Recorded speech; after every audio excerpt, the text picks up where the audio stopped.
and welcome to Tête à Tête, France 24's flagship interview show. Our guest today is Philippe Lazzarini. He is the Commissioner General of the United Nations Relief and Works Agency for Palestinian Refugee, known as UNRWA. He is with us from Geneva. Thank you very much for being with us.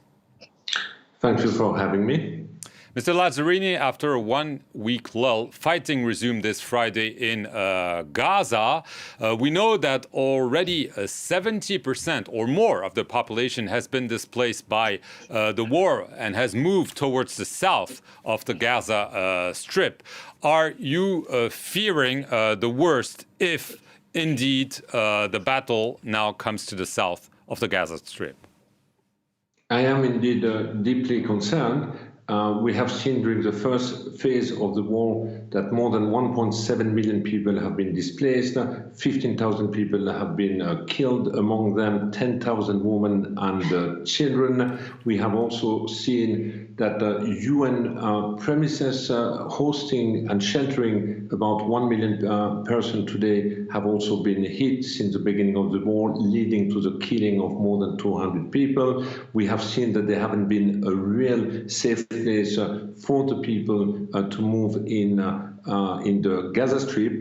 So yes, having an overcrowded population, in fact, almost the entire population is half the superficie of Gaza, conducting a war in this type of environment is deeply, deeply concerning. Right. It is obviously a concern also for the U.S. Secretary of State, Antony Blinken, who was in Israel this week and asked the Israeli Prime Minister to protect civilians in the south of the Gaza Strip and not see what happened in the north. Are you hoping that the U.S. will be able to influence Israel and that Israel will not employ the same strategy in the south than it has in the north? I really hope that there will be lessons learned. I really hope also that during the offensive, Israel will strictly abide to international humanitarian law. We have 1 million people right now in UN premises, in school, in warehouses, people seeking the protection of the UN flag, and we have provided all the localization of this building with the aim that this building be spared during the offensive. Right. The U.S. Secretary of State also urged Israel, apparently, to set up so-called safe areas. We know Israel has also plans maybe to have some camps with tents in a deserted, well, I don't know if you can call it this way, in Gaza area. Is this realistic, given how crowded, overcrowded Gaza is, and especially in the south? The safe area should be the public building where civilians are currently sheltered, whether UN building or hospital. But having a safe zone, there is no safe zone in a war environment, and even less if the safe zone is unilaterally decided, as it would be the case. Remember that at the beginning of the war, people of Gaza City and in the north have been asked to flee to the south and were told that the south would be safer. But we have seen that a high number of people killed were in the south, despite the south having been declared or described as safer. Right. You've accused Israel of committing carnage in Gaza. Some would argue that carnage is what Hamas did on October 7, and as a result, the Israeli goal of eradicating that organization is an acceptable goal because it is a terrorist organization. On October 7, a carnage has been committed by Hamas.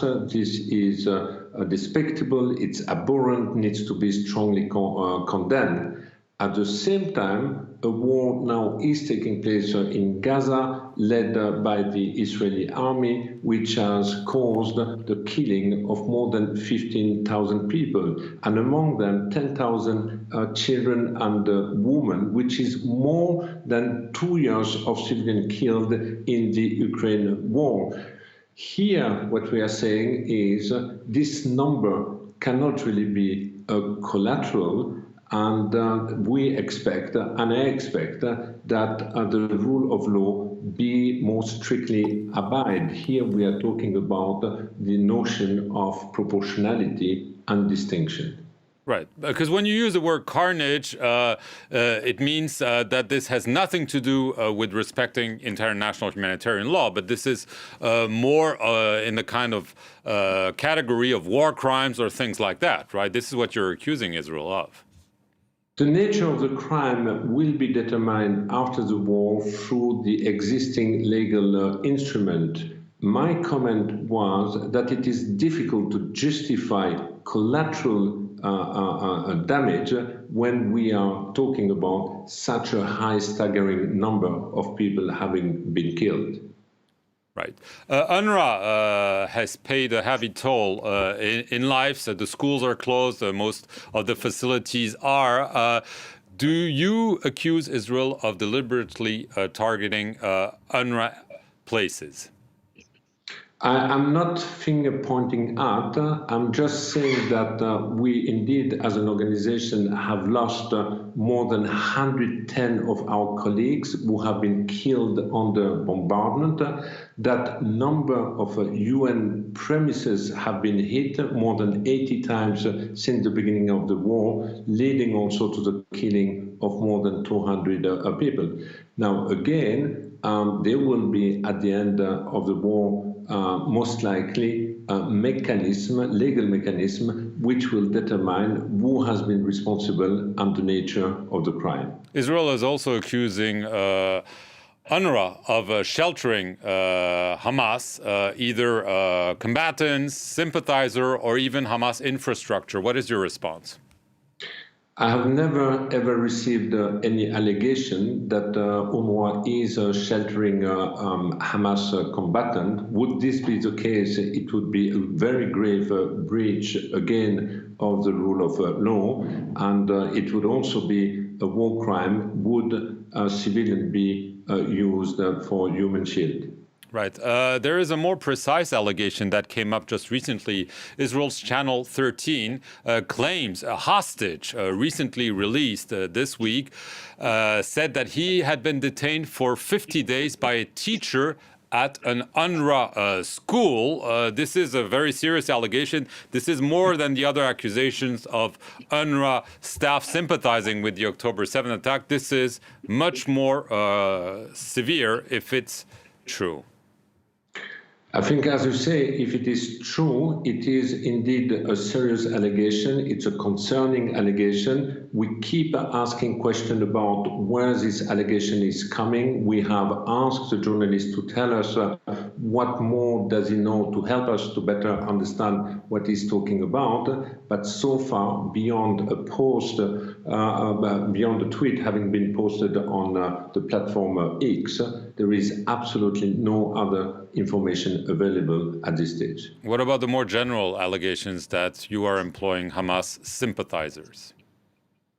We are doing very clear vetting whenever we recruit our staff. We have 30,000 staff across the region, and we are also submitting to the host country, and in this case, when it comes to Gaza and to the West Bank, once a year, all the list of the staff to Israel as the occupying power and also to the Palestinian Authority. And both Israel and the Palestinian Authority has never ever raised a concern about the affiliation of our staff. If Israel carries out its offensive to wipe out, as it claims, Hamas, will UNRWA be forced to leave Gaza? I went to Gaza 2 weeks ago, 10 days ago, and I have been very clear with the staff that our intent is to stay, our intent is to scale up our response, and I also do believe that if UNRWA is pushed out of the Gaza Strip, it will be perceived by the Palestinians as betrayal of the international community, and they will feel completely abandoned. As a conclusion, how do you see the future of the Gaza Strip and more broadly of the Palestinian issue? Is there any hope on the horizon? I really hope that this is a wake-up call to once for all prioritize the two-state solution. The Israel-Palestinian conflict has unfortunately been deprioritized over the last 10 and 15 years. There have been far too much so-called containment policy, and the latest dramatic event that we are just witnessing now should advocate for an international community once for all bringing a solution to the longest lasting unresolved conflict since World War II.